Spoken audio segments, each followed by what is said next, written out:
Thank you. Yeah, you're not welcome here. Go on. He sounds Irish, doesn't he? By the way, lovely girlfriend. Oh, hi, thanks.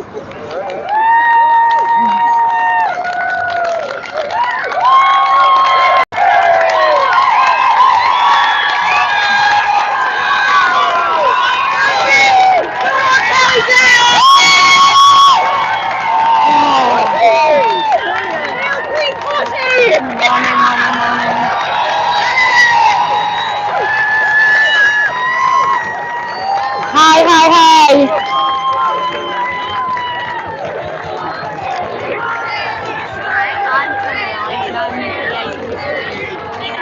Wonderful, yes. We have a little bit of a problem. They've managed to connect their Bluetooth to a speaker, so we need to work that out. So you can't turn the Bluetooth off? I don't know. I've tried to. I don't know how to do it. I'm a bit shit. It means they come through our microphone. It's not. Does it? Yeah.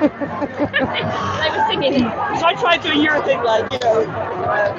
Okay, so is there not a way to switch off Bluetooth? Oh, it's that. You haven't got wired headphones. Right, hang on.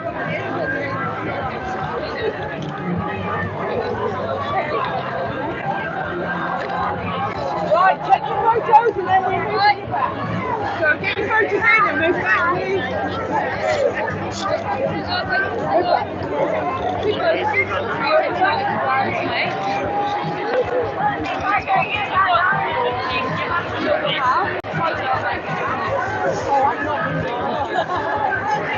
So if we switch... in the background there, please. One moment. Could you hold my coat? Yeah, absolutely.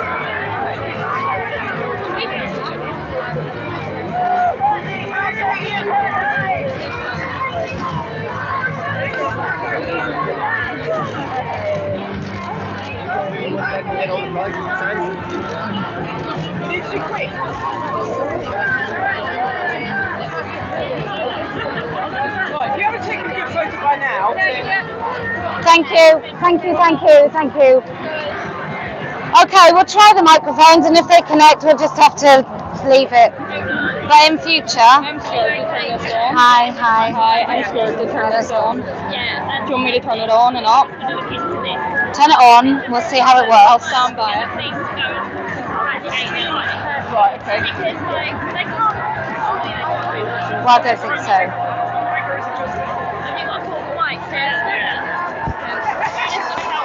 Okay. Yeah, yeah. Hello. Should we try it? The stream is perfect at the moment. Hello.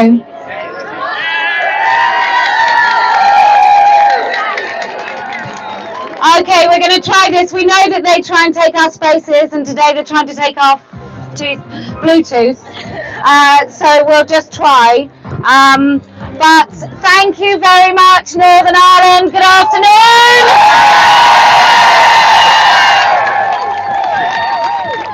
What amazing. I'm very sorry to have to come on this occasion because it's such a beautiful city, and Ireland in general is just such a wonderful place. I'm gutted I did come before, but I drank far too much Guinness and I can't really remember much about it.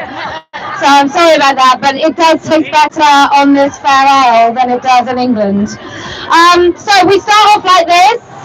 Oh, they're so peaceful. It's so uplifting. Do you know what? I'll just tell you very quickly, I've had sort of more security meetings about coming here because of the violent threats online against us and me, that it's really quite preposterous, shameful, that we're just basically saying we'd like to let women speak. And what those pullets over there is basically say no. We want Barbie Kardashian in a women's prison. And then when Barbie Kardashian comes out, we want him in spaces with your daughters. We want Barbie Kardashian just wanting to pee in women's toilets. Anyway, how we start this is, what a day this has been, what a ride.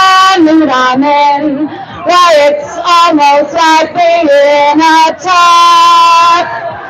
So, okay, well done, well done, well done. I know that for many of you, it's taken a lot of your big girl pants to actually come out, because it's really genuinely intimidating. It's genuine that what they'd like to do is take photos of your faces and inform your employers so you no longer have a way to earn your living. We know that they want you to feel afraid when you walk about this place.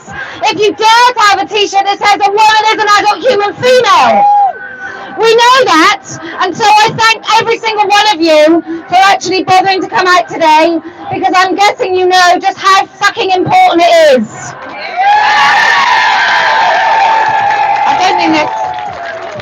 I don't think it fits in, does it?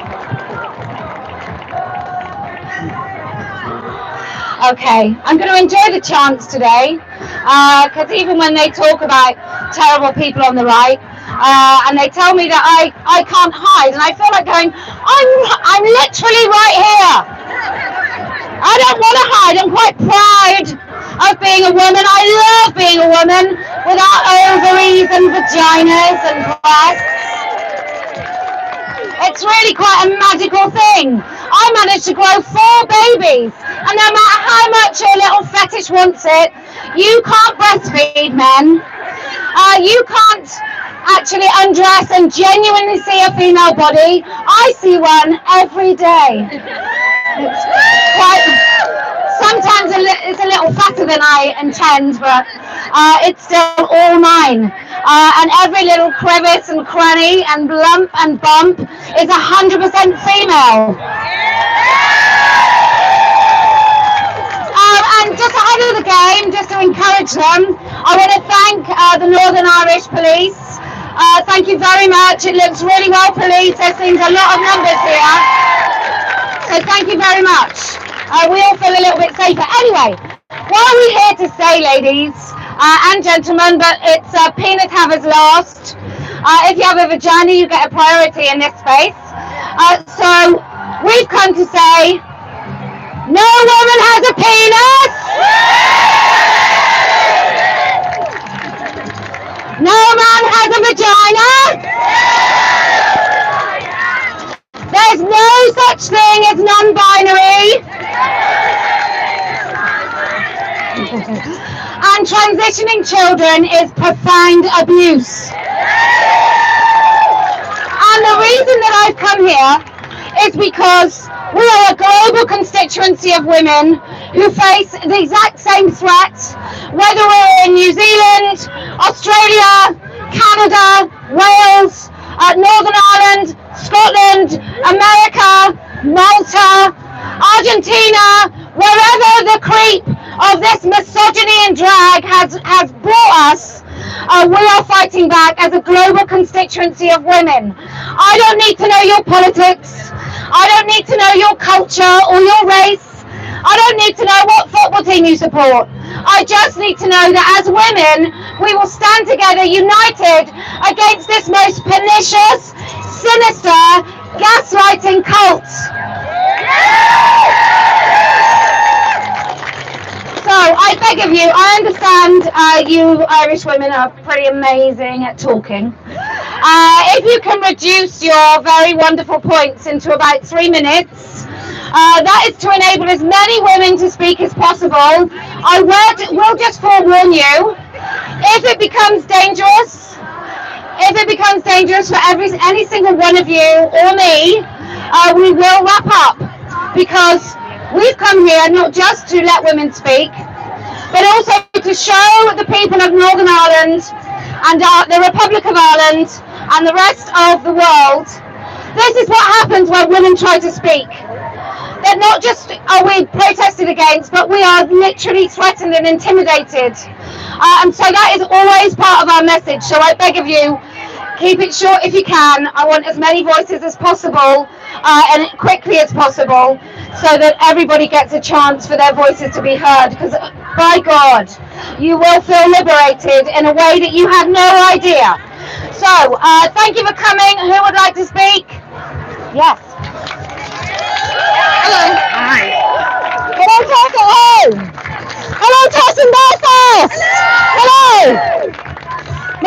Catherine. I've driven up from Roscommon this morning because we couldn't meet in Dublin. Here's what I would like to say. I'm Dr. Times Up on Twitter.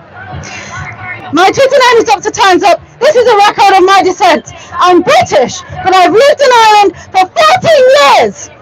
There are 300,000 British women in Northern Ireland and 50,000 British women in the Republic. And so any racist, misogynist prick trying to claim that only 10th generation Irish women can speak about Irish women's rights can go fuck themselves. But we can't speak about rapists in our jails, perverts in our changing rooms, and cheats on the pitch. They can go fuck themselves. Trying to incite sectarianism to silence women of Ireland is a disgraceful betrayal of those people who actually live through the troubles. How fucking dare you! Our cowardly politicians must not be puppets for these racist, misogynist, pig, ignorant, violent men. There are 297 babies still in the septic tank of Chewing Mother and Baby Home because of such cowardly refusal to treat women and children as all the way human. There are 2 violent sex offenders in Limerick Women's Prison because of these traitorous, cowardly misogynists. Misogynists in the Irish government, such as that betrayer of women, Roderick O'Gorman.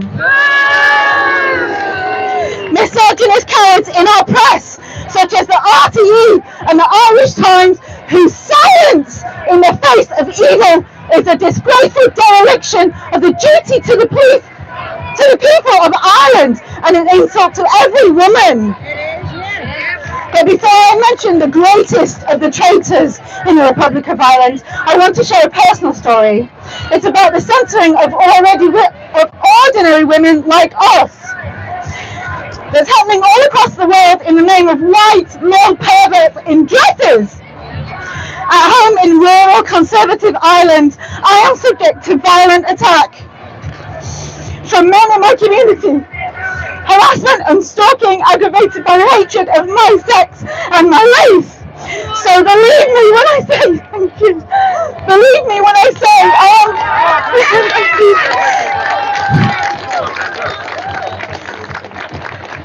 believe me when I say I am used to the term, "Tam can't go home."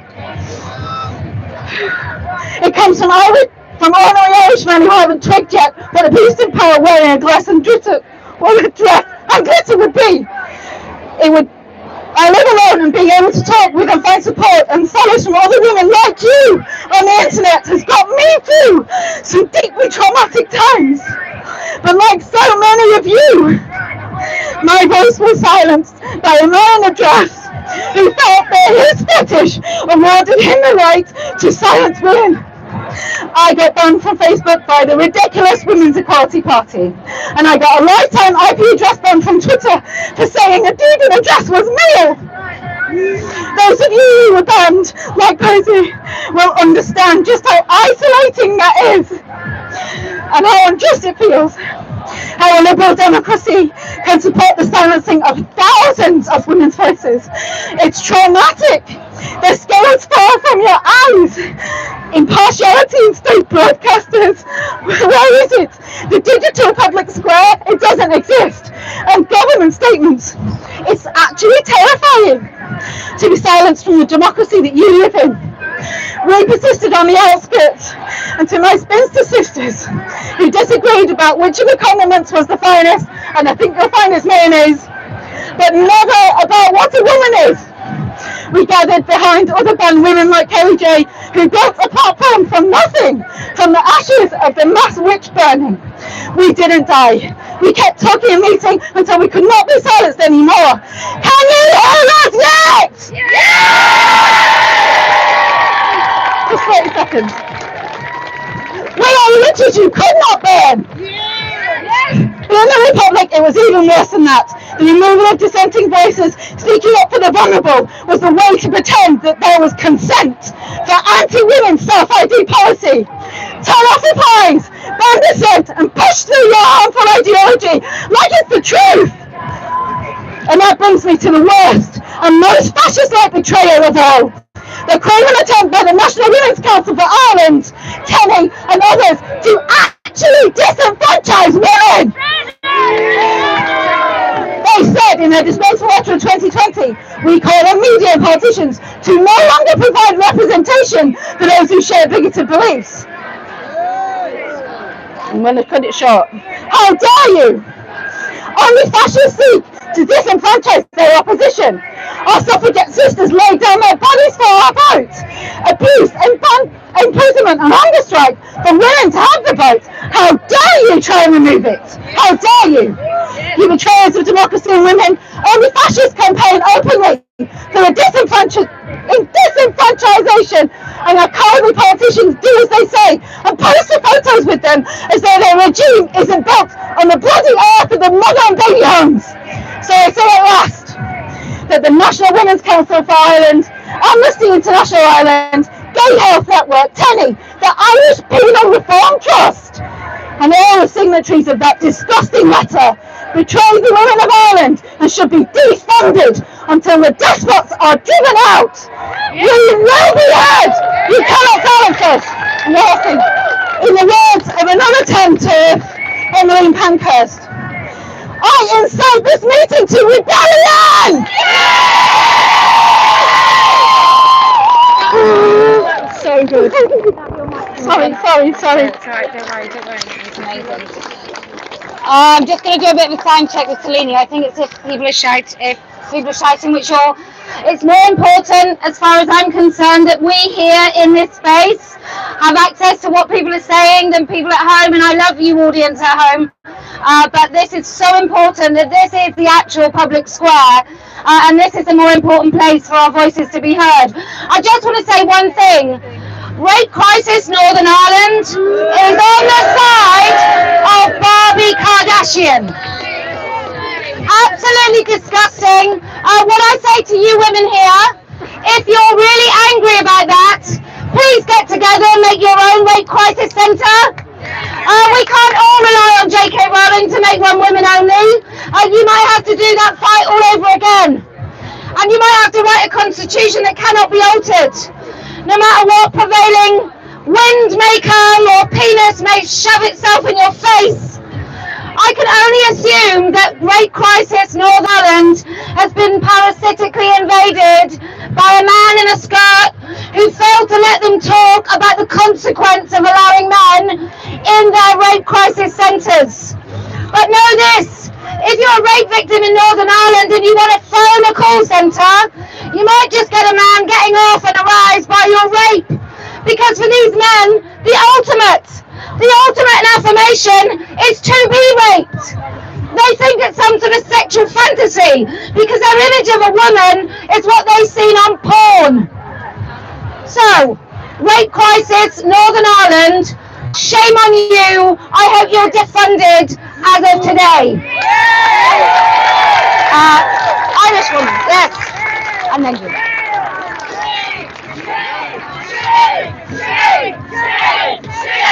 I'm going to pin this quite low because otherwise it gets distorted. Okay? Hi. Hello. I've got to be closer. Hi. Really close. Okay. Hi. I have a poem that was written by Serena Patrick on Twitter, and she said that I can read it. Closer? Okay. So again, the poem is by Serena Patrick on Twitter, otherwise known as Trans Belly Bragg. Yay, Serena! And she said that I can read it because it says everything I feel. What is a woman? I am not a hairstyle. I am not a dress. I am not makeup. I am not breasts. I am not a vulva. I am not a waist. I am not a smell. I am not a taste. I am not periods. I am not even birth. I don't need their approval to know my worth. I am not a saint. I am not a whore. I am just female. I need nothing more. I am not a hormone level. I am not a hobbled man. Just like Rachel's not black cause she got a fucking tan. I am not a feeling. I am not a trend. I'm a fucking angry woman who needs this shit to end. Fuck all their rules about what little girls can do. There's no wrong way to be a woman. There's no wrong way to be you. Adult is gender neutral, but they mean the same. Woman just means female of a certain fucking age. Hello.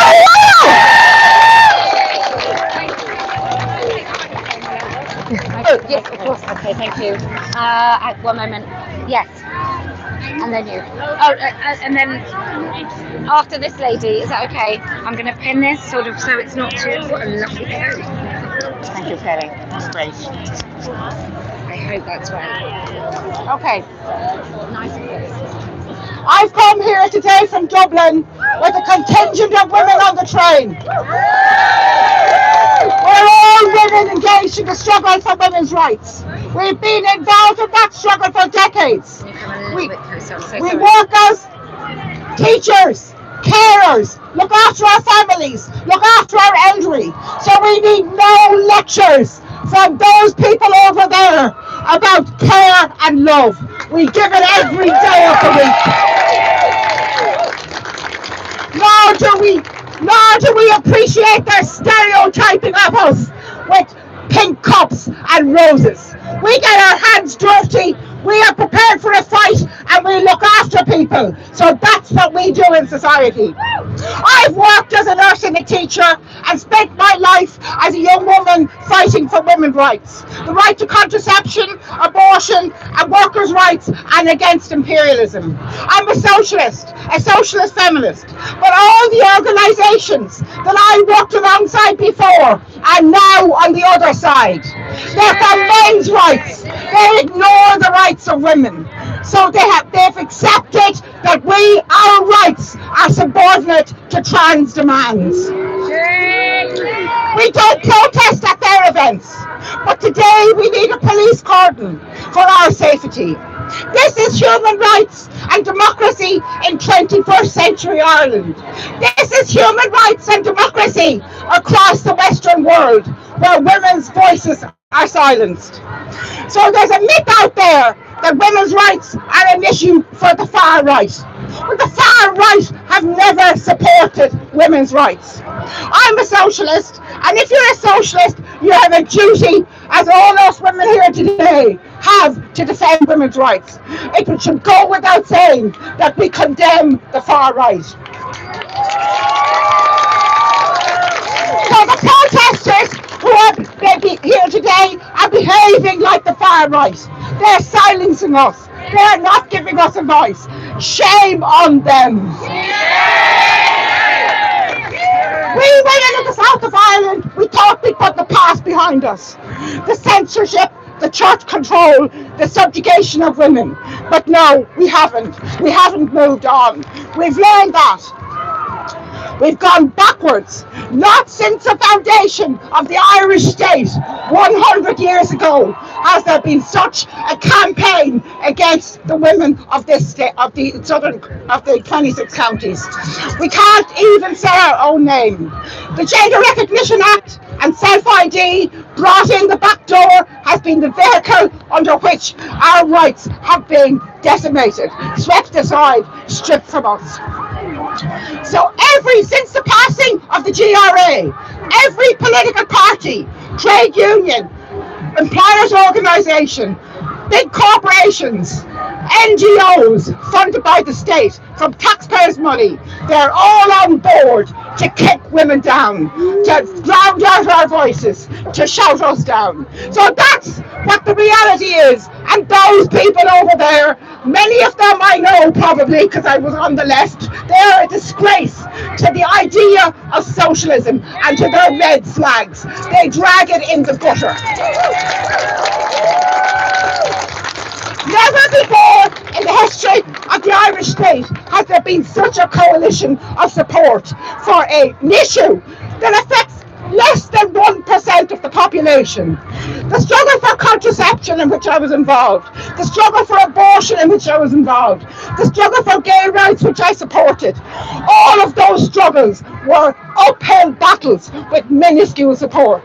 But this top-down movement with support from corporations, billionaires, etc., it's a very strange movement, very strange movement. And now this political establishment supports this agenda of ideology, gender ideology. And we have to surrender our rights as a sex. Fear of backlash, of being cancelled, of losing jobs, of losing friends, hasn't stopped brave women and indeed men from stepping forward and taking up the mantle of fighting for women's rights and fighting for children who are vulnerable to gender identity mutilation. For myself, I came to this, really I'm ashamed to say, just last year. I tweeted in response to an ICCL criticism of the debate on RTE, the discussion on RTE about keeping the word woman in the maternity legislation. I was involved in a campaign, the National Charity Hospital campaign, also known as the campaign against church ownership of women's healthcare. The moment that tweet went out, there was an emergency meeting, or a meeting of the steering committee of the campaign, in which I endured intimidation, threats, accusations that I was associating with the far right, and it was the most harrowing experience of my entire life. I left that campaign the next day for my own mental well-being, and obviously because I had wanted to have nothing to do with people like that. After a generation, after so many years fighting for women's rights and for decency, I didn't want to be associated with them. And shame on the Irish Civil Liberties Organisation, the Irish Council for Civil Liberties, for going along with that and silencing women and silencing me. So and the politicians, I have to say one final word, or a few words about the politicians. They, in 1916, at the anniversary of 1916, they were all celebrating equality. Equality for everyone, equality for the whole country. But now they have thrown those fine ideas, their flowery language, it's all about equality. It's all in the gutter. They have thrown it in the gutter because they cannot say a woman is a woman, that a woman is an adult human female. As a former member of a teaching union, I know action can make a difference, and the most important thing is that we cannot rely on the unions, because things are made behind closed doors with small numbers. So I think what we should be fighting for and demanding, if we're in unions, particularly the teaching unions who are all on board with this ideology, is that we call for a debate and a ballot of the entire membership of the union, because these things are pushed through by a clique. I know, I was involved in unions. Sometimes we could never even get a quorum for a meeting.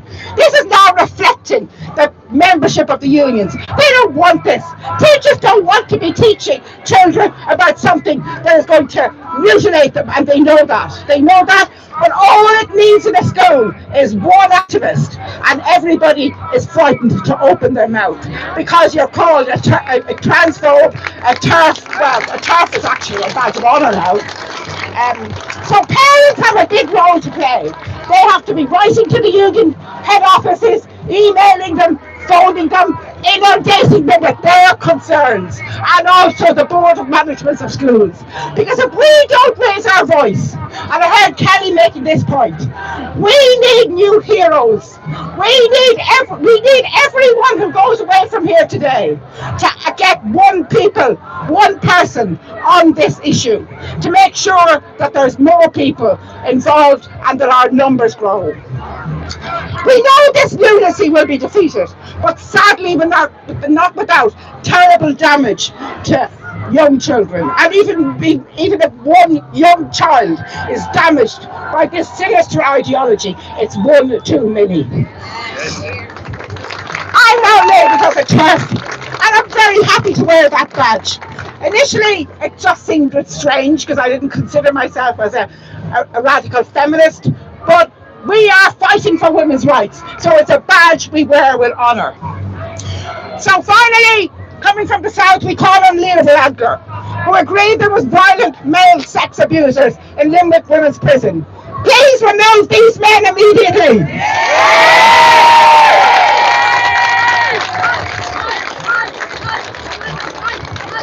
Parents and carers whose lives have been plunged into chaos through the indoctrination of their children in gender ideology theory, we stand with you.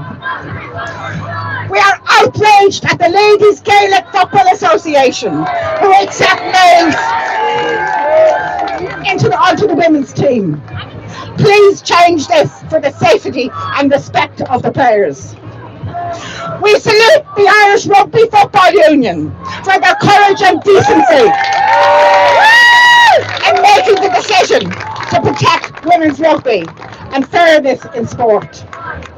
Every person who came here today, despite the deep worry about their personal safety, and I have my daughters at home worried for my safety, we are all heroes. So as I said before, we need more heroes. Please get your friends to join the fight. The tide is turning. Thanks for Amos. Thank you so much. That was great. Thank you. Okay. Come on. You alright? Yeah. Okay. Thank you. Alright, I'm going to pin it over here, otherwise it gets a little bit too loud. Okay. Alright? Okay. Okay, you're good. I'm going to do it again. Hang on. You're going to be fine. Thanks. Okay. So you're a bit tall as well. Okay. You have to be really close to that, okay? Okay. Alright, really, really close. Teenagers have been really badly represented here today. I mean, let's face it. So I'm here to restore your faith in my generation of women. I am a secondary school student who knows what a woman is. And let me tell you, that leaves me with a better grasp of biology than my fucking science teacher.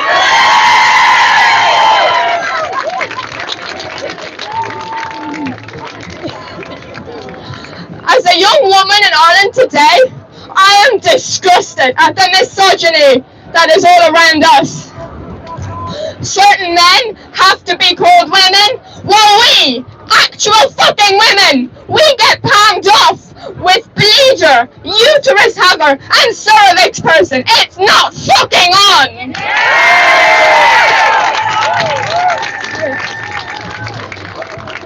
As a young woman who knows what a woman is, I wrote a poem about what it means being a woman, and I'm going to say it now.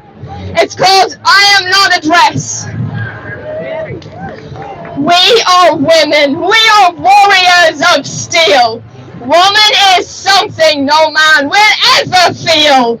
Woman is not a skill that any man can hone. Woman is our word, and it is ours alone.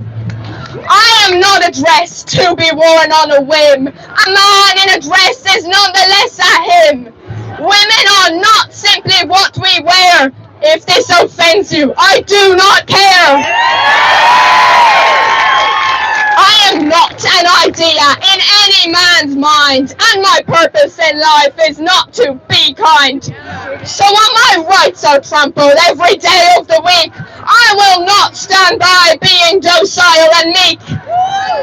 I am not defined by sexist lies. There is more to woman than that shallow guise. That guise of dresses, bikinis and skirts. Those clothes are not what womanhood is worth. I am not a bitch, a TERF, a whore, a slag, hysterical, a witch, a slut, a hag. No, I am a woman, I'm a female who will not let her rights be put up for sale.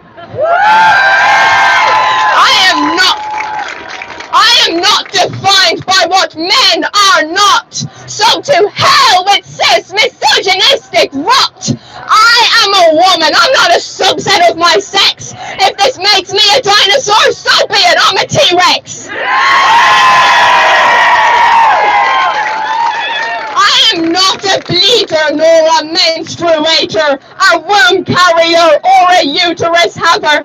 Those words and phrases are such a sham. Just call me woman, it is who I am. We are women, we are warriors of steel. Woman is something no man will ever feel. Woman is not a skill that any man can hone. Woman is our words and it is ours alone.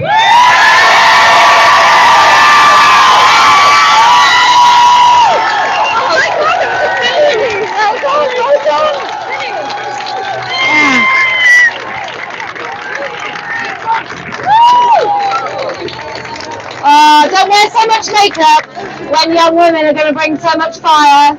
Jesus. So if I start looking like I've had a punch or two, it's because I'm a little watery around the eye. But how amazing was that? Oh, Ireland, you bring hope. Okay, who else would like? Yes. Wow, your normal height, aren't you? That's really nice of Chris. I'm going to just check your feeling about the sound. Thank you.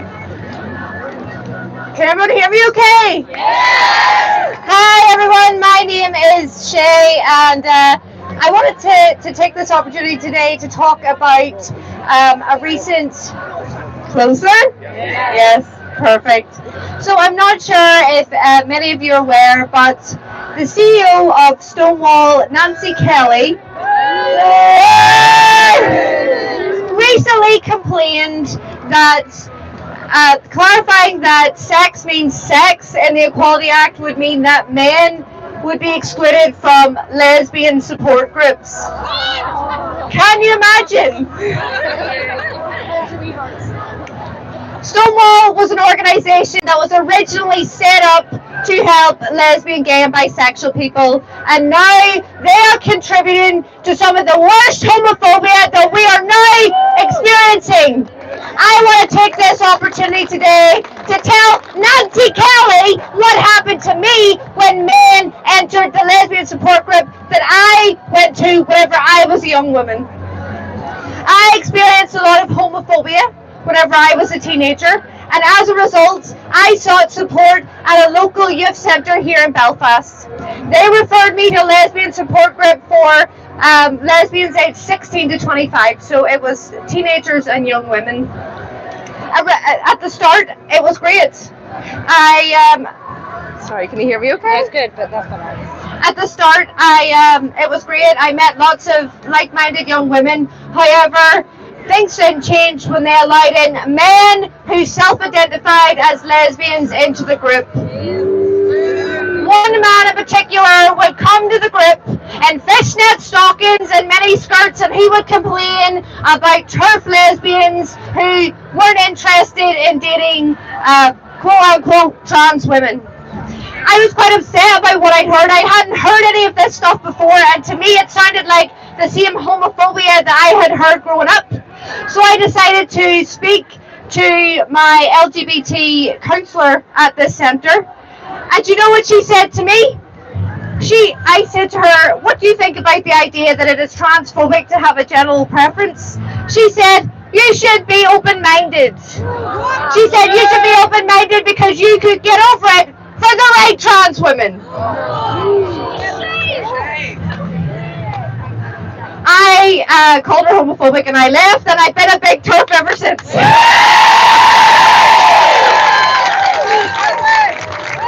However, things have not gotten any better here. That was 5 years ago, and things have just gotten worse.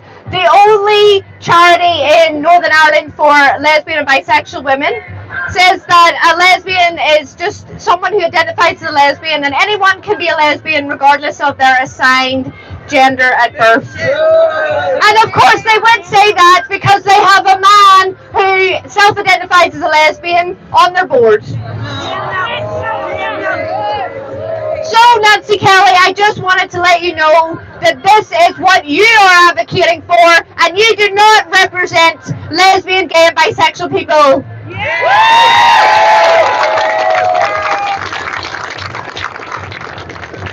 I just wanted to say to the people over there that you can try to silence us and we will just get louder. You can try to scare us and we will only get braver. You can keep lying and we will keep telling the truth. I have one last thing to say. Not only should we let women speak, you should let women speak and you should listen!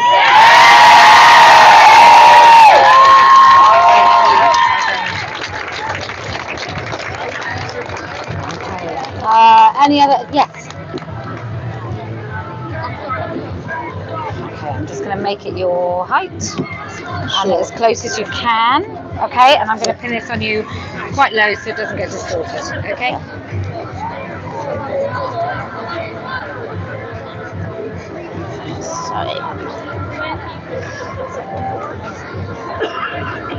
Sorry, I wrote a few notes. I'm a bit nervous. It's okay.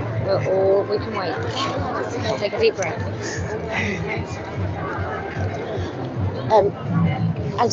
I wanted to just go off A bit closer. to talk about my life to date, and my life story is very much linked to my body. When I was 17, many years ago, I was diagnosed with Hodgkin's lymphoma. I had surgery, including the removal of my spleen, and I had megadoses of radiation. It's not treated like that anymore, but I recovered. I met my husband at university, found my calling as a mental health nurse. I had 2 pregnancies that were a struggle. I ended up in a wheelchair both times and had 2 cesareans. During the first one, I could feel them cutting me open as there was a window where the epidural didn't take. I breastfed both my girls and actually fed them both at Wembley. Then, nearly 3 decades later, after my cancer treatment, I was diagnosed with breast cancer, which was a result of the radiation that I'd had before. I had a double mastectomy with immediate reconstruction, and it was devastating. I still can't put into words how it felt to lose the breast that fed my children. 4 years later, it returned, and I had to have surgery and had an implant removed. Then I had chemo. I lost my hair, which didn't grow back in the lovely afro it was before. I had to have more radiation and further surgery. I took hormone treatment, sorry I'm shaking, which put me in a chemical menopause a couple of times. And 4 years later, I was diagnosed with heart failure and spent years in and out of hospital. I was even assessed for a heart transplant, but luckily I was considered too well. I'm diabetic, I have kidney failure. I won't mention the lots of other stuff, but I'm here having lived an incredible life. I know people have had things a lot worse than me. My daughters are turning out to be the most incredible women. I have an amazing husband, I have a great family and friends, and I'm also a very proud nan. Through all of this, I've never felt like I wasn't a woman. My body has stopped me at times being the best wife or mother that I could, but it stuck by me. I normally don't talk about this stuff because it's done, but today it felt like the best time here to share with you all that sometimes, you know, as women, we just get on with stuff. Life throws things at us and we just carry on because that's what we do. We don't ask much of anybody, we just want to be left to live our best lives. And when I hear about these young children who are deliberately having mastectomies, having had it's unthinkable. It really is unthinkable. So thank you for listening.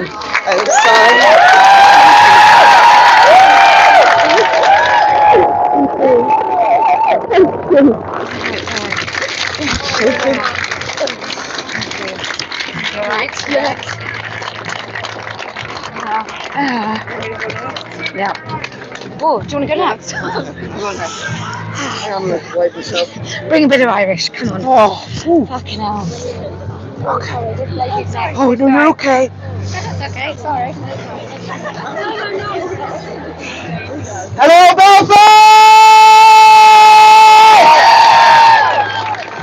You?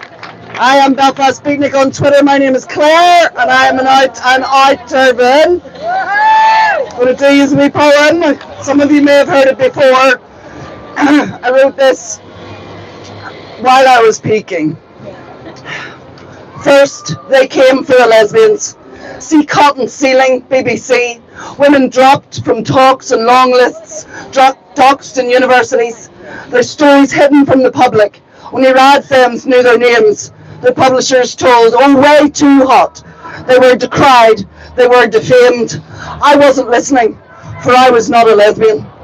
SOS, save our spaces. There's a prism in your eye. Girls and women need their places, away from male-born eyes.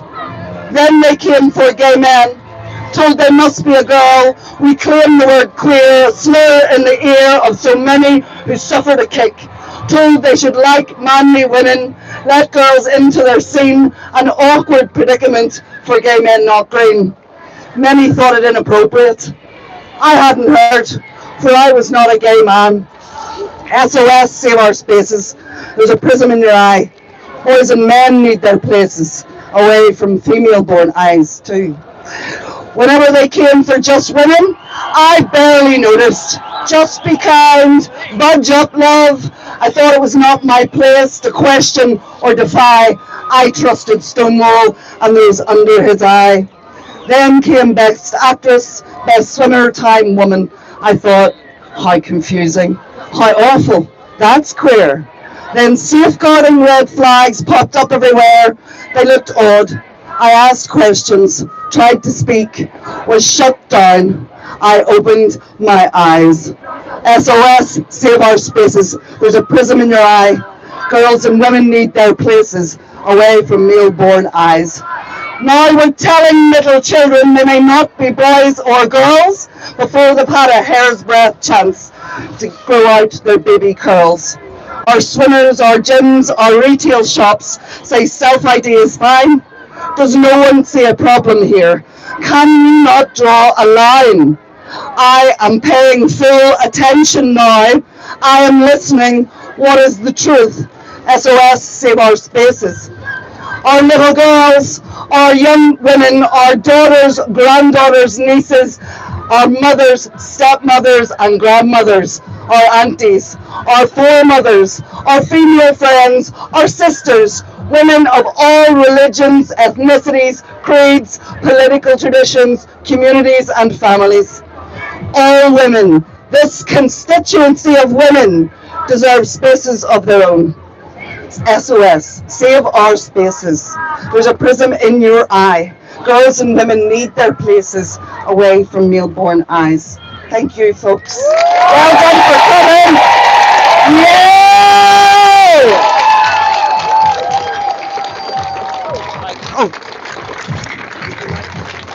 Alright, as we go forward, I'm just going to request that we hear these wonderful women from Northern Ireland, or if you live here, if you're from here, I'd like to prioritise your voices because we come here because you can't actually make it over to, well, maybe you don't want to come to London, that's why we're here. Yes, you.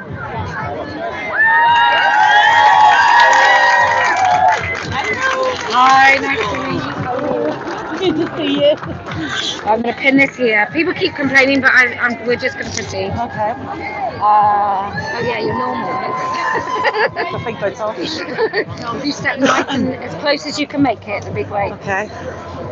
Hello, Belfast! The words I'm going to speak today aren't my words. They're a very good friend's words. She's a lesbian, lives in Northern Ireland. Due to her job, she can't come up here and speak for herself. So these are her words from here on in. I am here to speak about the betrayal of lesbian and bisexual women here in Northern Ireland by the very organisations that were founded to help protect and support our rights as same-sex attracted women. I consider myself the last of a generation of out lesbian women who felt the lingering effects of Section 28, but who have been living our young adult lives, sorry, I need to get my breath, in a more tolerant society, albeit without the legal protections of marriage, equality, and co-parenting that thankfully exists now for young lesbians. It was a strange limbo land, living with the hope that public opinion was turning for LGBT people, while remaining fearful that the old homophobia was quietly knocking at our door. Community was important more than ever, to keep fostering tolerance, to keep gently pushing for equality. It took nearly 60 years to fully recognise gay couples in law. All we wanted was to marry the person we loved and live our lives in private. In 2015, I was delighted when the UK and Irish governments passed equality legislation recognising same-sex couples as equal in the eyes of the law to our heterosexual friends and neighbours. And again in 2019, when the Rainbow Project NI and Here NI helped galvanise the legislation in Northern Ireland. It meant I was able to marry my wonderful wife in 2020. She gave birth to our beautiful children. We own our home, we each have a stable career. We represent all of the things I could never have dreamed possible as a scared and ashamed 15-year-old girl who realised she didn't fancy the boys, who never thought having a family of her own was possible. Little did I know that something more sinister than the old homophobia we faced was hiding behind those triumphs. The kind of old homophobia which saw my own sister viciously assaulted by 3 men for simply being a lesbian. A sister I lost 10 years of my childhood with as she fled to England to live her life away from the real hatred and intolerance that existed in our community. Rolling one's eyes at a pronoun badge doesn't exactly compare, does it? Most lesbian women my age and older can probably identify with feeling strange and disconnected from themselves as a young adolescent. They can relate not just to the typical anxiety about going through puberty and all the unique changes this brings to teenage girls, but perhaps also, as I felt, a sense that there was something wrong with ourselves because we were same-sex attracted.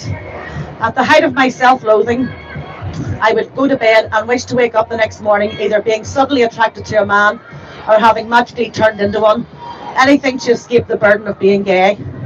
You see, the notion of gender ideology did indeed have its roots in the community, but never for the right reasons, and it certainly didn't help us to achieve equality, like you have often been led to believe. Gender ideology has only ever served as a tool of self-harm and self-hatred for young lesbians and gay boys, desperate to explain why we were different. We never craved the affirmation or the validation from strangers for being gay.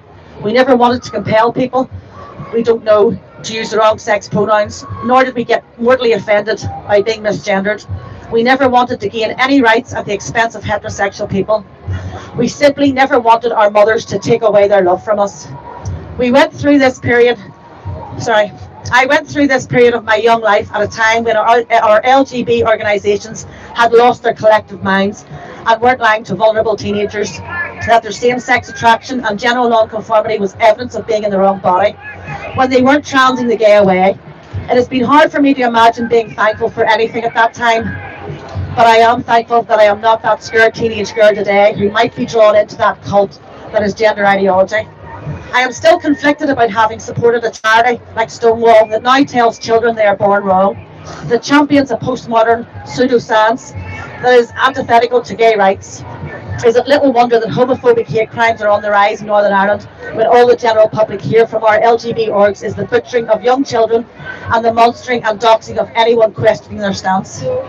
From 2014, Stonewall has pushed propaganda that not only could young lesbians have sexual relationships with men who happen to identify as lesbians, but also that they could learn to love what is grotesquely referred to as girl dick or organic strap-on. Nancy Kelly, ex-Stonewall CEO, called lesbian women sexual racists for challenging the inclusion of men in our sexual orientation.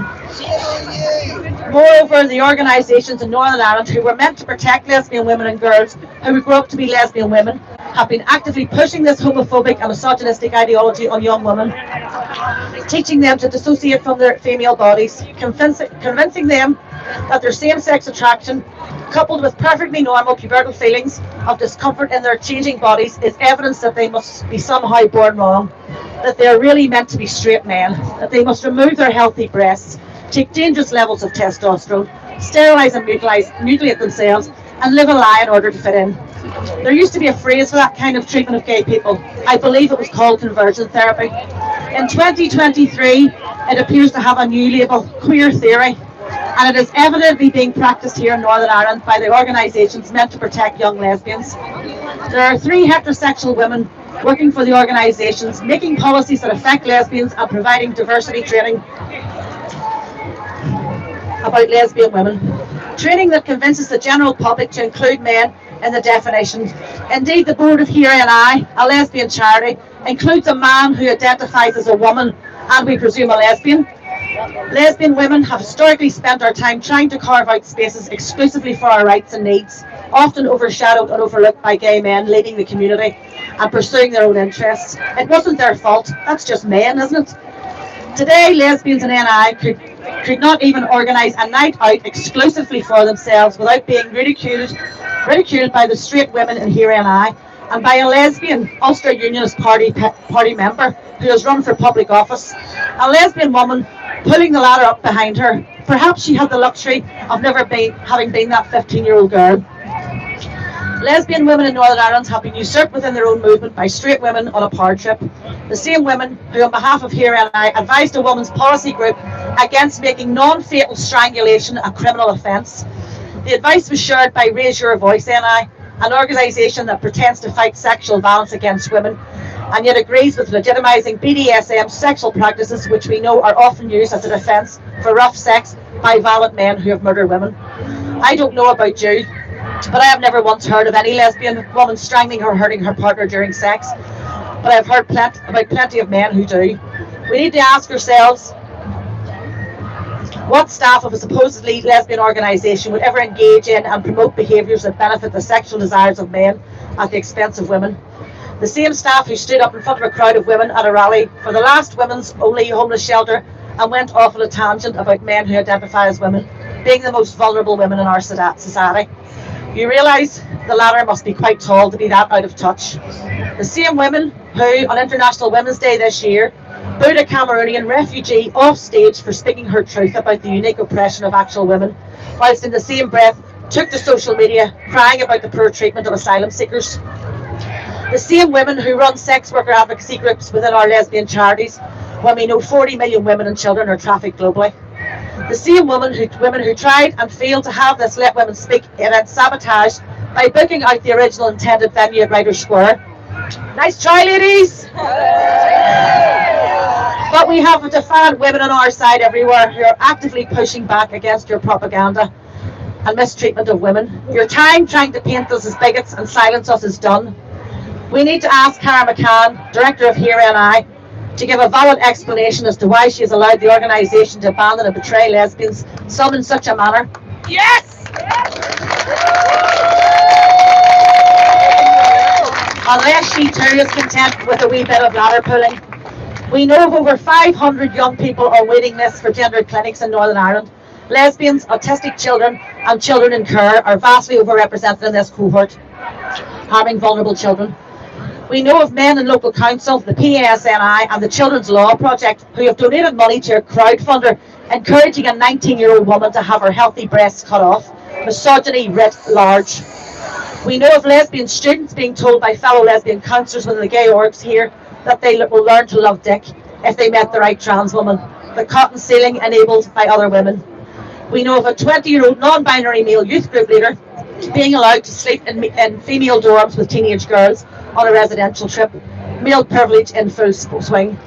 We know of very mentally ill young men identifying as women being placed in a female children's psychiatric ward in one of our hospitals, harnessed by our medical institutions, kowtowing to the queer homophobia.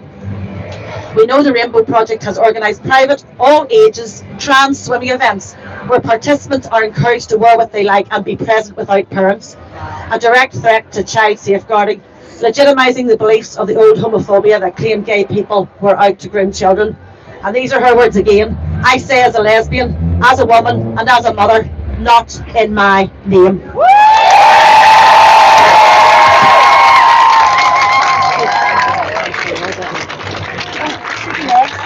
I know it does that.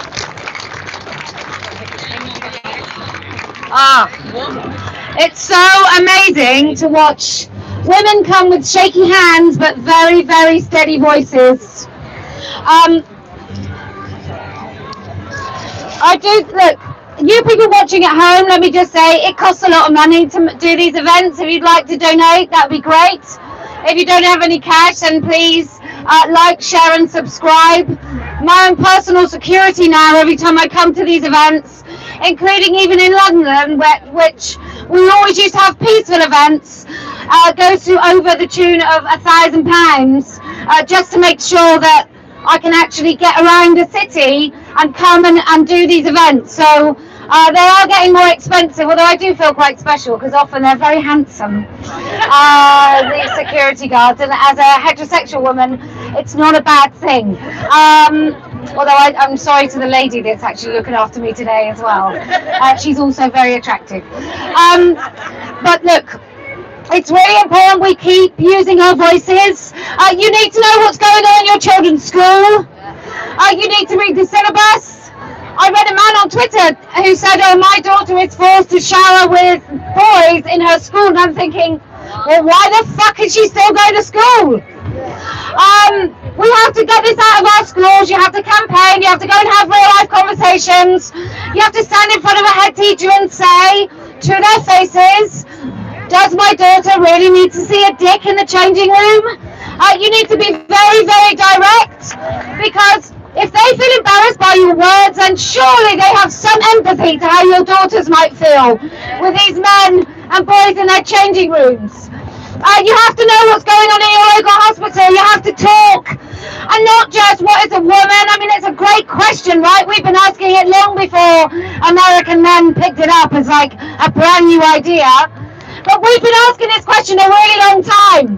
So if they avoid that question, then just say, do women have penises? And if they avoid that question, just keep asking until you force them into such a nonsensical, ludicrous position they even recognise their own stupidity themselves. Because often they just get away with it. They get away with some politician's answer. Well, not all women have penises. No women. No women.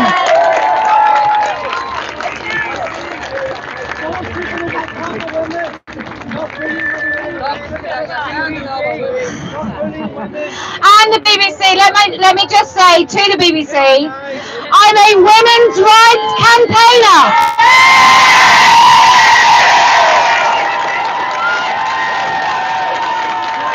And thus far, your coverage of this issue has been informed by people with penises who don't give a shit about women. As our state-funded broadcaster, it's been absolutely shameful to watch you mischaracterize women trying to stand for our rights. It's been absolutely shameful. Yep. We don't want our children being sterilized. No. We don't want our children being gaslit in schools into pretending that biological sex is a choice. No. And the BBC, women don't have penises. No man has a vagina. There is no such thing as non-binary. And transitioning children is profound abuse. And we are here in Northern Ireland today to let women speak.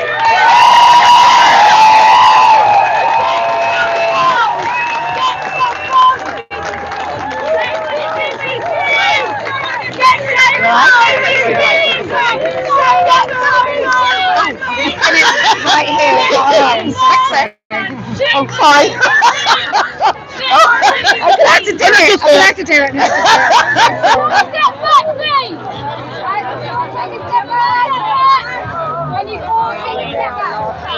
I feel like I should sing. Sorry.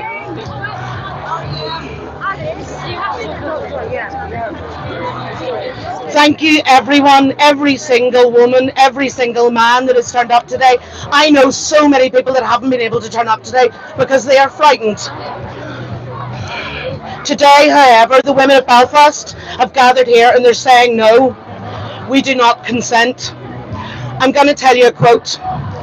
Every great cause begins as a movement, begins as a business, and eventually degenerates into a racket. Do you need me to repeat it? Every great cause begins as a movement, becomes a business, and eventually degenerates into a racket. So apparently, there's no place for hate. Let me tell you a story. The same tactics that are being used by the anti-abortion campaign across Ireland are being used now by Alliance for Choice. Then it was a deliberate campaign of harassment and intimidation against women. This resulted in women being shamed and silenced, and this is currently being repeated by those in Red Square and those right over there. Alliance for Choice wanted women to speak up about their private experiences. These are the same women they wish to silence. Do you think this is fair? No! This organisation has had tens and hundreds of thousands of pounds generated through funding, donations, charitable donations, taxes, who knows? How does this make you feel? Do they serve you as a taxpayer? No! Again, every great cause begins as a movement, becomes a business, and eventually degenerates into a racket. Do these so-called women's organisations speak for you? Do these self-styled messiahs represent us? No! These organisations are paid thousands of pounds through the public purse to sing songs to silence women speaking. Is that where you want your money going? No! These organisations, these women's organisations, WRDA, Alliance for Choice, Women's Policy Group Northern Ireland, the Women's Sector Lobbyist, Rape Crisis NI, I started this new iteration of Rape Crisis NI. This is not the rape crisis I wanted. We need to keep men out of women's spaces.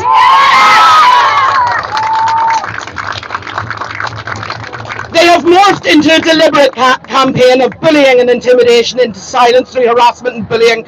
The very women they should be protecting and exalting. These organisations do not represent me. Your vote counts on the 18th of May. I see we have some elected representatives up on the bridge. You might want to take note of them and not vote for them. They are here to silence women. Ask your local representative what they are doing to support women, not through these organisations. Ask them how the women and children of Belfast and across Northern Ireland are safe on the streets, in their homes, and how our privacy, safety and dignity is being protected. We pay their taxes. These so-called women's organisations are getting so much money. How much money will it take to silence women? How much money will you approve? They say they represent women, but women with different and equally legitimate views. Women who do not believe their sacred tenets that sex work is work and surrogacy does not exploit women. These are the women they silence. Those women they turn their backs on. Every great cause begins as a movement, becomes a business, and eventually degenerates into a racket.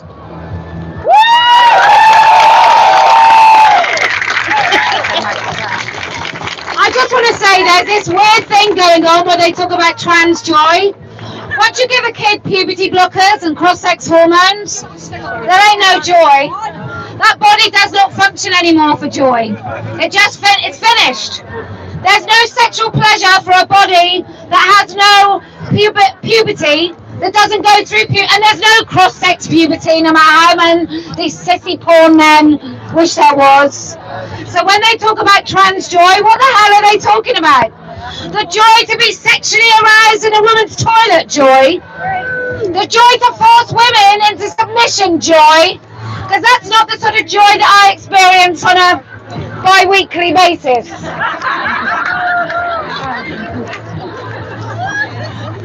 That was a joke. Okay? Yeah. Thank you. Really nice and loud, okay? Hi, women!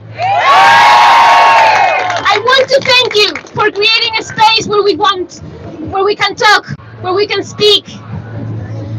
I want to thank you, and I want to speak to you. But I also want to speak to those who oppose us.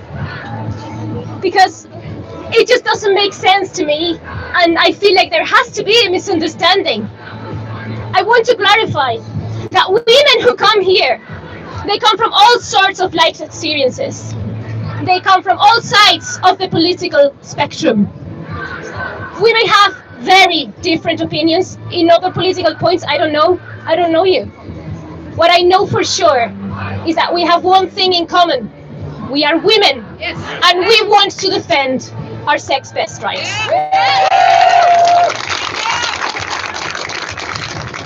I'm not a native speaker, you might have noticed.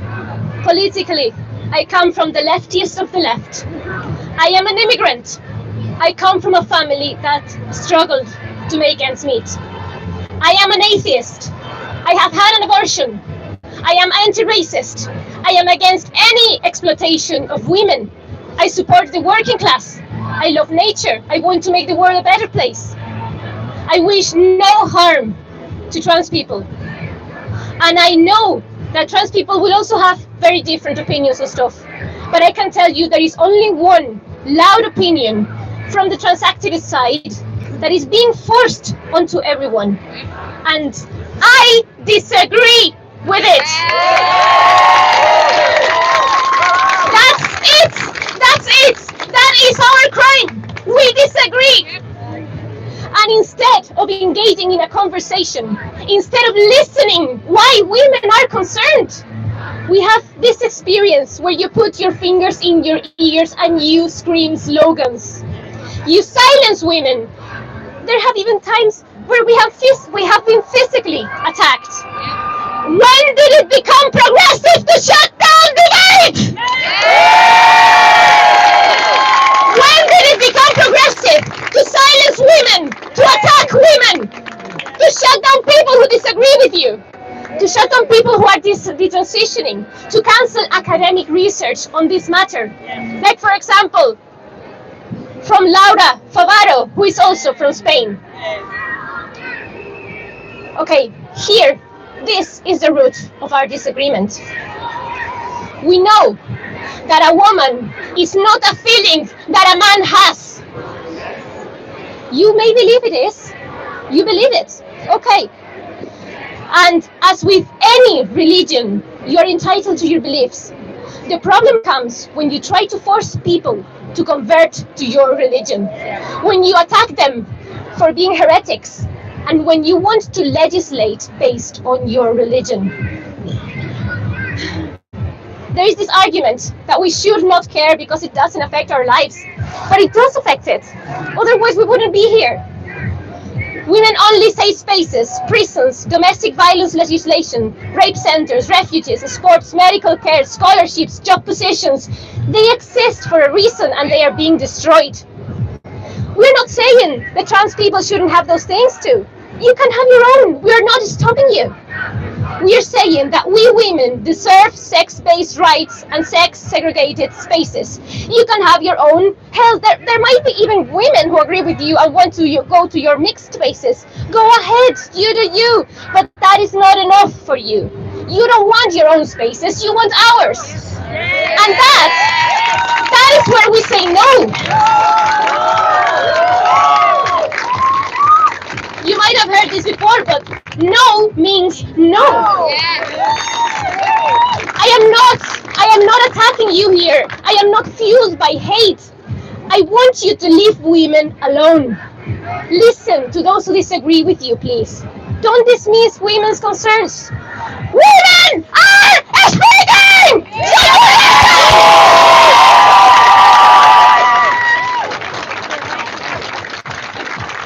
Would you like to leave your name? It's for YouTube. If you want to go, do you want to wait for Kelly to come back, or do you want to go now? Yeah, I'll go now. Will you come away from the? I've got one here. She's a bit nervous. Yeah, you can go first. Just go ahead. Yeah, take it. She can go first if she wants. No, do it that way. No, she's going to read it. Okay. Let's shake her. Just go now, yeah? Just go on ahead, yeah? I came here today in black, a hat, and I really just wanted the head in the crowd because that's the way they've made me feel. I feel like I shouldn't be here, and at the minute I could possibly be sacked for being here by my job, but at the minute in time, I want to take my hat off because I am a woman. I believe in my rights, and I don't believe that I should be called a broken person. I don't believe that I should be called a person with a vagina. I am a fucking woman. I earned the respect to be here. A couple of years ago, we fought to breastfeed in public places, and now they want to take that away from us and call us chest feeders. I am not a chest feeder. I have a pair of breasts and I will put them to use. And if they don't fucking like it, they can go elsewhere. I am ashamed that I came here to hide my beliefs. I should not have been ashamed. I should have been proud to be here, and I'm here to apologise to all the women that are here that prove to be women. I shouldn't have to hide in a crowd because I'm a woman. I shouldn't have to hide my beliefs because I'm a woman. If they want to be women, then they should be fighting for women's rights too. They shouldn't be over there fighting because they have penises. You want to be a woman, come over here and respect the women and be a part of the women's rights. I'm sick and tired of being called a broken person. I'm sick and tired of sharing my toilets. Why should I have to feel not safe in my own public place? They should have their own places to go to the bathroom. I have been called racist. I have been called everything under the sun because I don't agree that I should have to be in a place with a person with a penis. And that's what I'll say. They do have penises. They were not born with a vagina. They do not know the struggles that women have went through. We've fought for years for our rights, and we're fighting again. And if they don't like it, they can take themselves to fuck.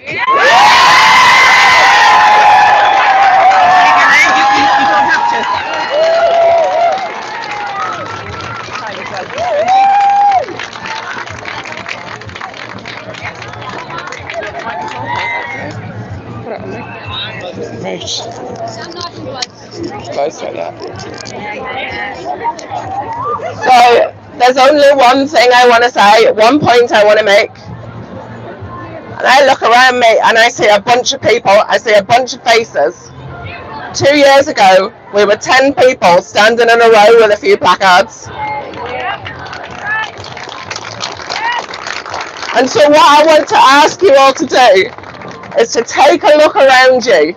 Take a look at the faces of the people in this crowd and see what you can see, because I know what I see. I see courage, I see determination, and I see pride.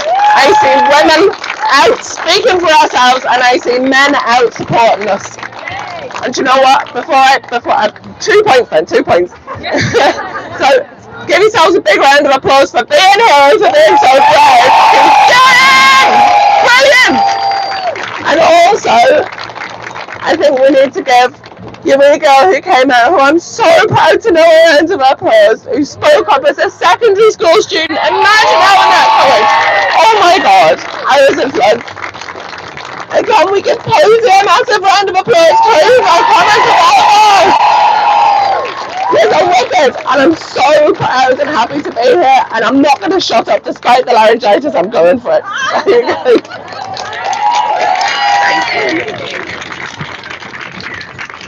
Okay. Yes. Oh.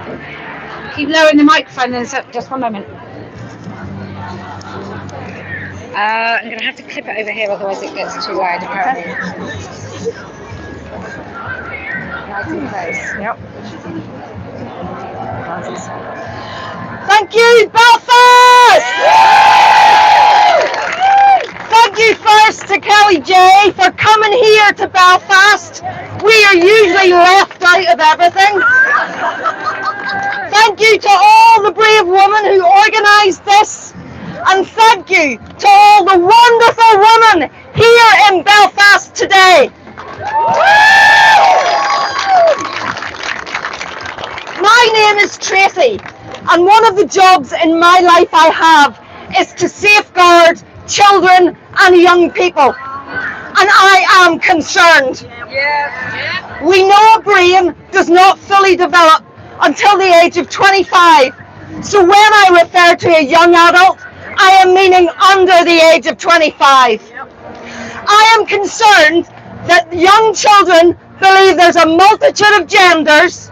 or that boys can be girls or girls can be boys, or there's some rainbow spectrum out there. I am concerned that in schools, youth clubs, youth groups, boys who now identify as girls can use girls' toilets and changing facilities. I am concerned that young girls are causing long-term damage to themselves by using breast binders. I am concerned that children and young adults are being medicalized for life by taking cross-sex hormones. I am concerned that these children and young adults have not been fully explained the impact that this will have on their bodies. I am concerned that children and young adults are mutilating their bodies with gender-affirming surgery. I am concerned that this agenda is being pushed on all our children, but more so on children who have previously suffered trauma, children with mental health issues, children with autism, children struggling through puberty with their changing bodies, and children struggling with their sexuality. I am concerned that this agenda is accepted and in fact supported and pushed by schools, colleges, universities, youth groups, sports clubs, health agencies, corporates, charities, governments, politicians, TV and social media.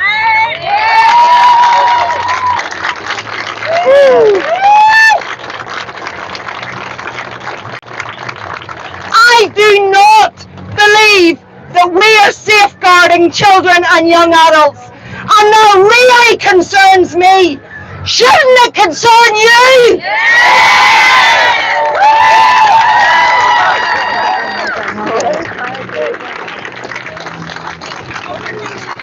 I just done an interview with the BBC.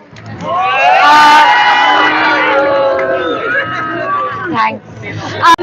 I just want to say that he's promised to do a balanced report. I don't know the guy. You might know him. I have no idea what his name is at all. He had a big red microphone. So I'm hopeful. One of the things that has happened through the tour, whether it was United States of America, whether it was New Zealand or Australia, no matter how the reporting went, more people found the actual truth. And so I really hope that we have broken the back, pardon the expression, but broken the back of the BBC not reporting on this at all. Absolutely. Because the no debate has been really successful for trans activists. I happen to know someone who worked at Ofcom.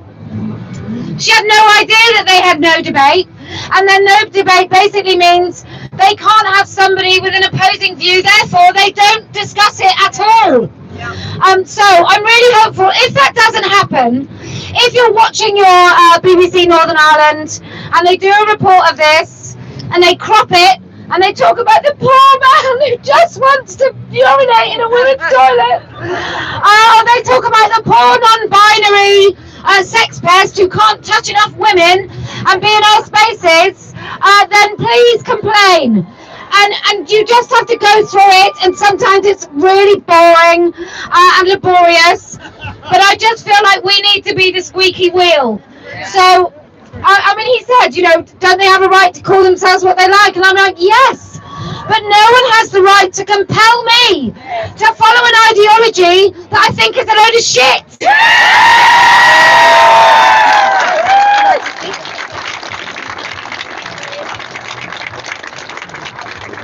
You need this? I need it a little bit away from you. I'm so sorry. I'll be delicate. Okay? Right here. TERF of Belfast! Where have you been? Let me hear some noise because these ones are really loud and I'm really nervous. So, Right in the microphone. can we hear me? Can we hear me? Okay. So, I was a woman in politics. They didn't like what I had to say, and I'm banned from politics now. in Northern Ireland, the majority of us are going to be politically homeless come this council election. None of us have anyone who we can say, any one party that we can say we will get behind. Unfortunately, we are all in the same position. There are a few independents who are coming up.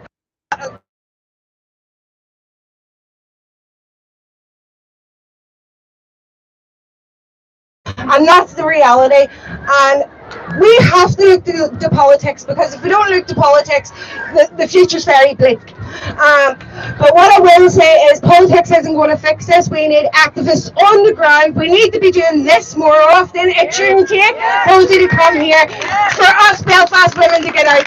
We have endured so much here in Northern Ireland. Every side, it doesn't matter whether you come from one side of the community or the other side. The women were the backbone of the community through worse things than some man deciding to do on a dress. So listen, I just want to encourage everybody to keep speaking about it. I want to tell you a story as well. PS and I came out to my house days after. I put a picture of drag queen, which my children were forced to see in a thong. And I was disgusted by this. I took a photo of them. I didn't think I would phone the police, because the police won't do anything about that. I'm liable to get arrested for that. I put them on my social media, which I have a huge audience, and police came out to my house and cautioned me for having a photo of a drag queen who was performing in public on my Twitter. Now, there's no further action on that. However, the same drag queen done a show in one of the clubs in Belfast, and he actually had a blow-up doll, a sex doll with my image on it, and he raped that on stage, and the PSNI refused to do anything at all about it. He hasn't even so much as got a visit to his home.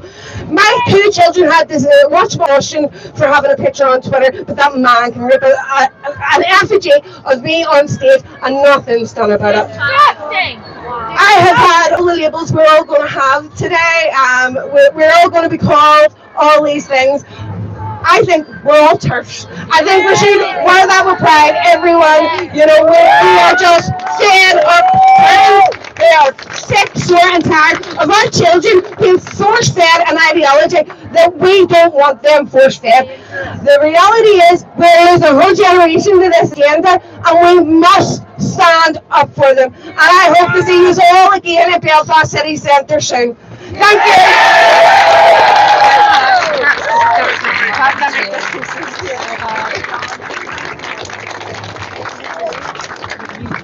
Oh, by the way, you don't need to be quite politically homeless, because we've got the Party of Women. We're launching soon.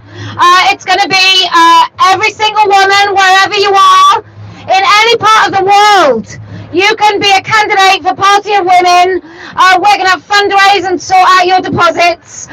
We are going to create conversations in every single political challenge in your country, in my country, in the Republic of Ireland, in New Zealand, in Australia, Canada, America. We are the global constituency of women, and the time for silence and no debate is so over. Anybody else want to speak? Yes. And then you after. Thank you. Okay, you're very welcome. Nice and close to the microphone. Am I going to give you this? Yes, please. Okay. Hi, can everybody hear me? I'll just be very quick. I wanted to let you all know, 20 years ago, my father wrote a book called The History of Misogyny. And my father was born and bred in Belfast. Sadly, he died shortly after the book, but if he was alive today, he would be in no doubt that this is the most insane, virulent misogyny 2.0 that never in my day, 20 years ago when that book was written, I never thought I would see it. I thought we had broken the back of it. And we are the last line of defense for reality. My dad wrote that misogyny was the common sense of society. It's so normalized, we don't even see it. And you see those people over there, they are deluded, and they prove my father right, because they can trick themselves into thinking that they're standing for women, when they are standing for violence against women, violence against children, boys, girls, and the reality itself. So I want to thank you, Kellie-Jay. I want to thank everyone for coming. My dad's name was Jack Holland, by the way. Hold the line. We are the last thing standing between what the life and the reality that we know and a dystopian future. Thank you.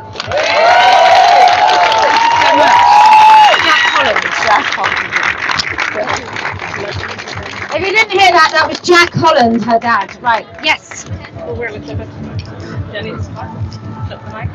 Man, I might just pinch you. Short people. There's a lot of short tubs. It's a short country. That's it. Thanks, man. Okay, can you hear me? Okay, I know it's really hard to hear people at the back, so hopefully people can watch back on YouTube. I wanted to start by saying a huge thank you to all my friends in Standing for Women NI who've put so much hard work into this event. I was still living abroad when I realised what was happening and started connecting people in Northern Ireland resisting anti-woman, anti-safeguarding, anti-human gender ideology. When the women here started organising their own events at the BBC, in support of Stephen Nolan's podcast, by the way, one glimmer of hope in the middle of the BBC darkness, they went to the BBC and City Hall and spoke courageously and passionately about the erasure of women's rights, LGBT rights and safeguarding. I could only watch and gurn with pride from afar then, so I am so happy to be here in Belfast standing with you all today. Last year I moved back here and was able to meet up with them for the first time, with friends in the Countess, Women's Space Ireland, Radicalene, Irish Women's Lobby and other people not involved in groups, all exercising our right to free assembly to speak about our experiences. And by the way, we have a long history of English women supporting Irish and Northern Irish women, and of course Northern Ireland is part of Ireland and the UK, so claims of importing Posie here is somewhat sectarian. I want to applaud the courage of everyone who came today, especially those of you who've travelled to be with us, in spite of risks to safety and risks of being branded a right-wing neo-Nazi. I'm not going to clap me or a mic. For many people, it's a difficult decision whether to speak at such an open event. The premise is that everyone is offered the equal opportunity to speak, to share their stories and persuade listeners of their arguments. In the tradition of Speaker's Corner, which by the way is over there in Belfast, it's the steps of Custom House Square, but this is the fish of knowledge, the salmon of knowledge, the big fish, so this is more useful.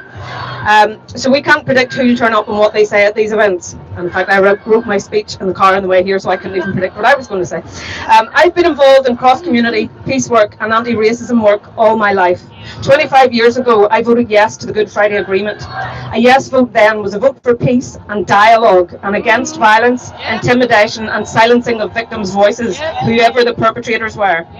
In 2010, I joined a campaign against a proposed Assemblies bill that sought to criminalise people spontaneously protesting against cuts that were being imposed at that time. I campaigned for the right of these anti-woman activists to assemble and speak, and those ones over there, and we won. What a shame they've used that freedom to put on a baby rave.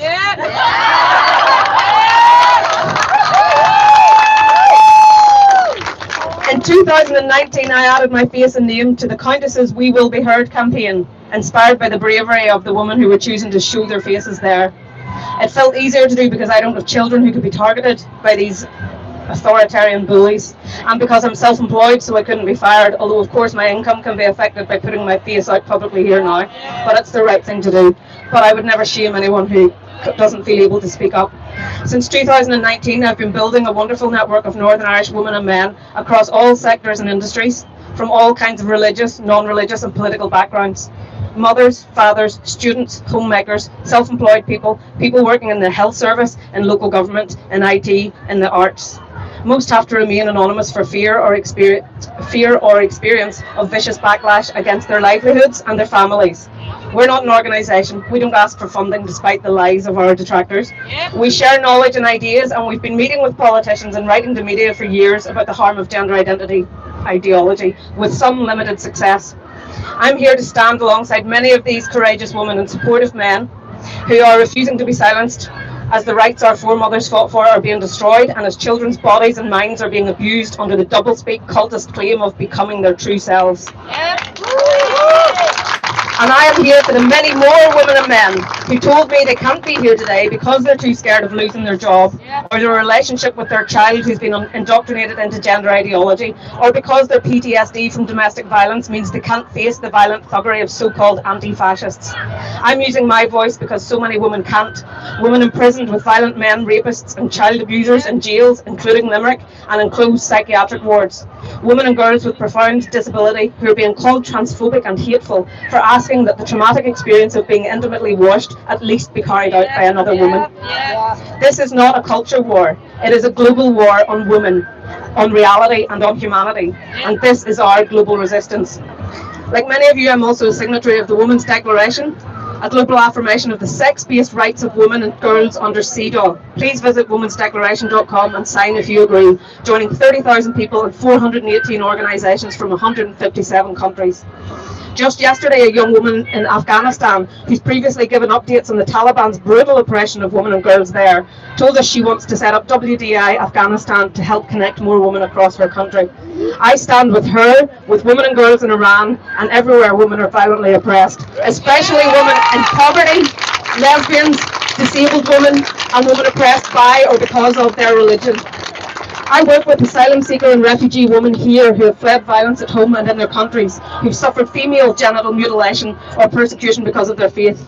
Many of these women cannot share spaces with unrelated men. They have told me they were shocked and horrified to realise that the women's sector here, including Women's Aid, pretends some men can be women and thus would exclude these most vulnerable women from women-only spaces.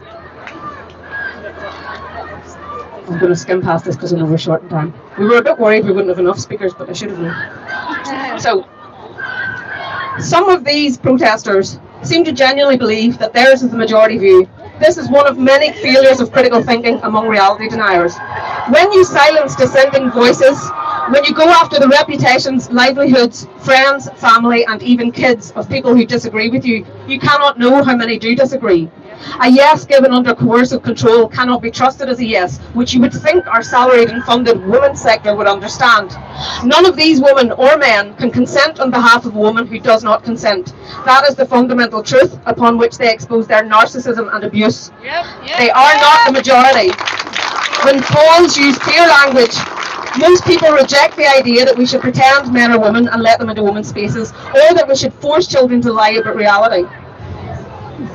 Throughout history, authoritarian regimes have sought to suppress truth and knowledge, when so-called trans activists focus their limited reading on the narcissistic ramblings of queer theory academics and men who LARP as women for a fetish and boast of burning books by J.K. Rowling. They would do well to read timeless classics that describe the totalitarian, nihilistic dystopias they are dim-wittedly in the process of creating. Fahrenheit 451, Lord of the Flies, Wild Swans, Brave New World, which captures what we're seeing now with mainstream entertainment being used to groom society, currently grooming us into the normalisation of exposing children to inappropriate sexual content and ideas. And of course, 1984, so very quotable. The party told you to reject the evidence of your eyes and ears. It was their final, most essential command. Well, your man on that TV show told us to say what you see, and that's what we're doing, and that's what we'll continue to do. Here in Northern Ireland and the UK, 3 governments and the mainstream media have been telling us to reject the evidence of our eyes and ears. They are trying, through societal bullying and legislation, to criminalise statements of truth and importance as hate speech, whilst permitting the hateful act of calling men women when women and girls over the world face violence and oppression at the hands of too many men. So we are here at the Salmon of Knowledge to assert our right to say what we see. The earth is not flat. 2 + 2 is 4, not 5. There is no third sex or third type of gamete. People can't change sex. Women are adult female human beings. No child is born in the wrong body. So, and other obvious truths. But my call today, as we start to win the war and the public start to wake up what is happening, is to hold the line for reality and for safeguarding. We have got here because of the hard work of many women across many wonderful organisations, but I keep hearing that we must stop short of repealing the GRA, and that cannot stand. The idea of gender identity is a lie. We are being forced to comply with a lie. We are telling children that wait till you're 18 and then you can legally change sex. It's not good enough. Gender identity, gender reassignment needs to come out of law. We already have de facto self-ID because you are criminalised if you disclose the GRC status of a man who has it. We have de facto self-ID because of the lie of gender identity. Get it out of law, repeal the GRA, Google petition repeal the GRA to find the current House of Commons petition and help us get gender identity out of law and public policy wherever it exists. Thank you. Cheers. Well, I sign it myself, but I'm banned from signing any petitions. Okay, yes, yes.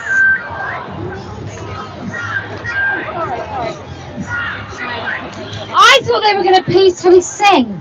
I thought they were having like a karaoke. But I guess there's nothing that they talk about that's straightforward and truthful, so I guess this is their trans karaoke. Thank you. It identifies as a cabaret. Do you want me to? Thank you. Right, you're very welcome. Just straight up. I saw you, yeah. Thank you very much. Thank you, Belfast. Thank you for being here. Thank you for supporting all the women that made this possible. I just have some short remarks. When I hear Riley Gaines describe her experience of being ambushed at San Francisco State University, where she was physically assaulted and held hostage on campus, and then to hear the Associated Students Union say the presence of police was unnecessary and excessive. When I hear the Countess of IE and Brittany Ortiz speak of their prison letters and testimonials from women incarcerated with men, they say, he threatened to stab me. He tried to sexually assault me. He has done this before. When I hear mothers and daughters like Henrietta and Chatterbox being monstered and bullied for advocating for simply asking for single-sex care for their female daughters and for themselves, I see red! When I hear the women's sector in Northern Ireland has aligned themselves with chaos merchants who come here to shut us up, when I hear children of women who have started women's rape crisis centers here being monstered for their opinions, we see red!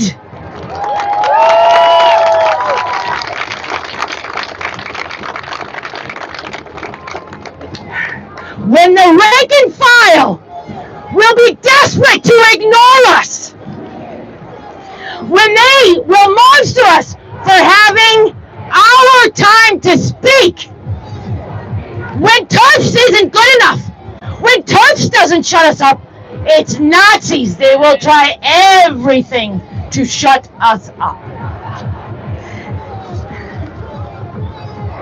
When we see it now, it becomes so clear. Your insincerity has been shown to all these women.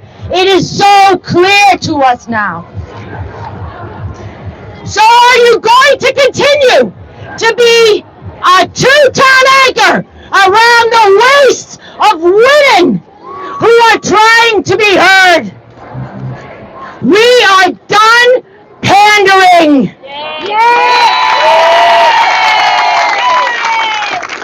We will not leave our sisters behind. We will not leave them behind to deal with the political mess that you have created.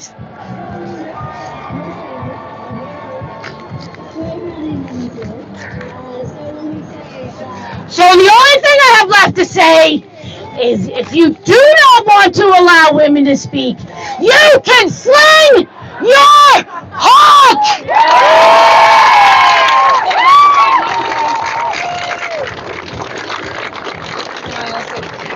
Thank you very much. Thank you very much. Okay, anyone else? Yes.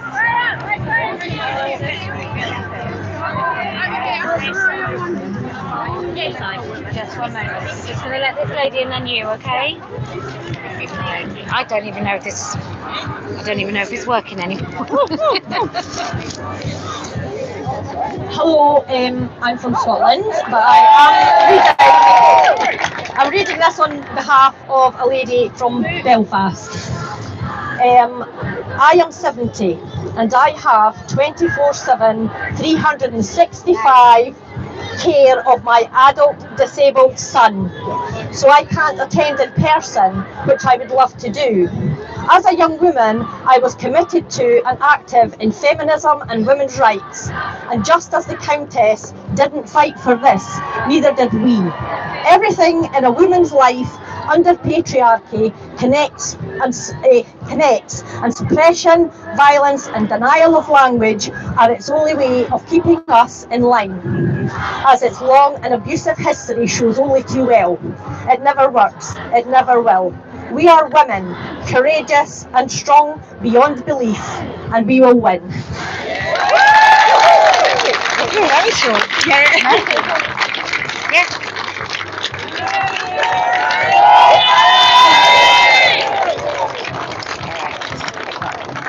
Nice and loud if you can, alright?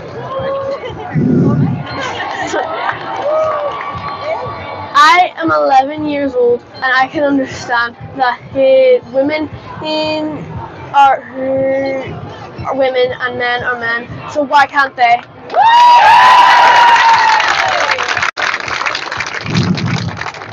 Some women are afraid to speak up and they shouldn't be. I'm not looking down on you if you're too afraid to speak up, but you can. You gotta give them the thing. Yeah. Well done. Great. Is there an age limit? Okay, anyone else? Yes. I gotta give you this. It's from Spain. Oh.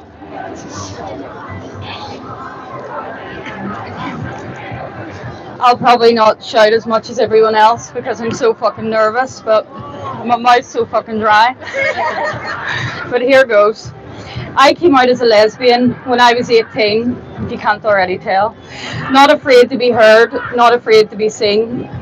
I knew I wouldn't lose my job or any friends worth knowing. Nothing changed at all. My life just kept going. Today I come out again, some 12 years later, this time as a TERF, a gender ideology hater. Am I risking the career that I've worked so hard for might end, or the people I know will walk away because my words offend? Well, fuck it. There isn't a soul on this earth or a paycheck so great to keep me silent in the face of such blatant hate. Many here today do much more than me but can't speak. Fuck. Because they've become the target of some brainwashed freak. The words you hear today aren't just from the women up here. We are everywhere, but many have a lot to legitimately fear. Behind the scenes, many incredible women fight every day, changing the world so that we can have our say. My sister told me to breathe and I'm not fucking breathing. I'm just going to be watching. That's where we are. Saying men can't be women can lose you your job or have your family stalked by some fucking crazed knob. I know what a woman is because as a girl I found out not all men is true, but too many men no doubt. And so I'm a TERF, but what does that even mean? Fucking hell, my legs. Well, I don't think it means that. No.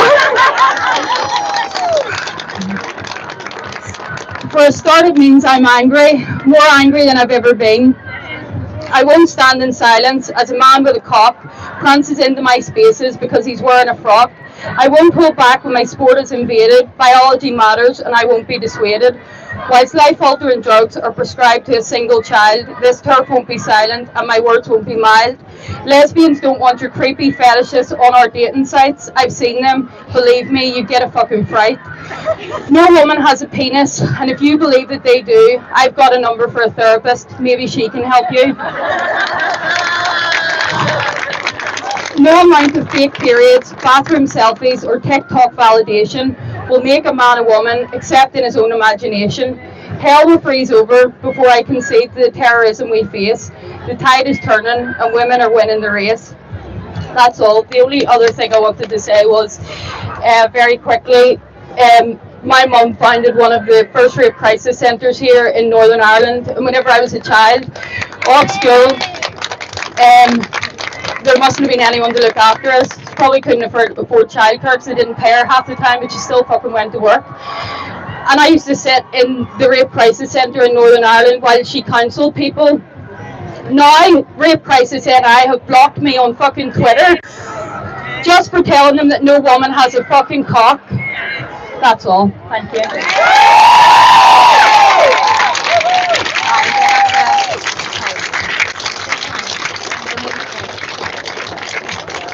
Alright, so I'm going to round up now. So I'm sorry if you didn't get to speak, especially if you have a vagina. I'm really sorry. Look, we came here, I'll let women speak, and maybe some of you are compelled to come out because of what happened in New Zealand. And if you don't know what happened in New Zealand, a bunch of these sort of twats over here decided to get together peacefully to mob women, to punch old ladies in the face. I'm middle-aged, it wasn't me. To punch old ladies in the face, I remember watching Tanya, who's a rather attractive silver-haired lesbian, and she was helping me get through the mob, and because the police weren't coming. I mean, I just want to convey to you, it wasn't a friendly, it was like a group like this, but they wanted blood. And then my security man just says words that I have no idea that I was going to hear that day, and that was, the police aren't coming. And I was like, what? He said, no, the police aren't coming. We have to get you out now. And so anyway, so Tanya's next to me here, and I just watched someone, and I thought they were helping her, and then I watched back on video, there's a fucking man in double denim, of all the criminal things he could have done. There's a man in double denim, and he's got his hand around her, and he pulls her to the ground. He keeps trying to pull her and wrestle this woman to the ground. He doesn't even look gay. I have no idea why he was there, representing the so-called LGBT community, which, let's face it, is a bunch of fucking men in dresses who would never ever fall for any gay rights in their lives. They were probably like the man on the popular children's YouTube channel, Mr. Beast, who was a raging, vile, filthy misogynist until he discovered sissy porn and decided he was a woman himself. That's what most of them are. They just decided to subvert their dirty little fantasy and try and enact it upon us all. But we see them, we feel their creepy natures, we aren't persuaded by the stupid children that surround them. And girls, as the woman, the courageous redhead in Melbourne said, be careful of these pitchforks you wield as they are turned upon you. Because they will be. There will come a time, each and every one of the women over there will find herself needing to use the word no. And she will learn then just what hell will be rained down upon her when she tries it. Because it won't work. Because no is, for them, no is basically asking for their rage. So, I fucking tell each and every one of those men over there, no!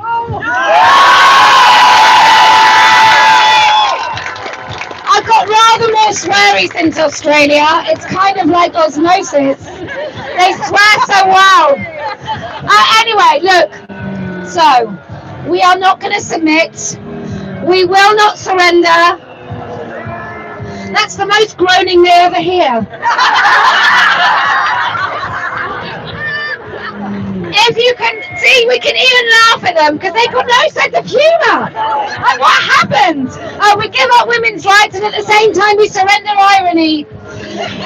So, if you can stand together, and in this country especially, if you can stand together and you can put your differences aside, and I'm talking about the legacy difference, not WP UK difference, not whether or not Debbie Hayton is a lovely woman difference, but genuine, real, hard-fought differences between you, and you can stand together united to speak the truth and to listen to each other, then I promise we will win. I'm going to be corny, so you just get prepared. If you can look the truth in the eye and you can speak it, even when all around you are absolutely fucking deranged, then I promise we will win. And do you know why else we're going to win? Because I never lose!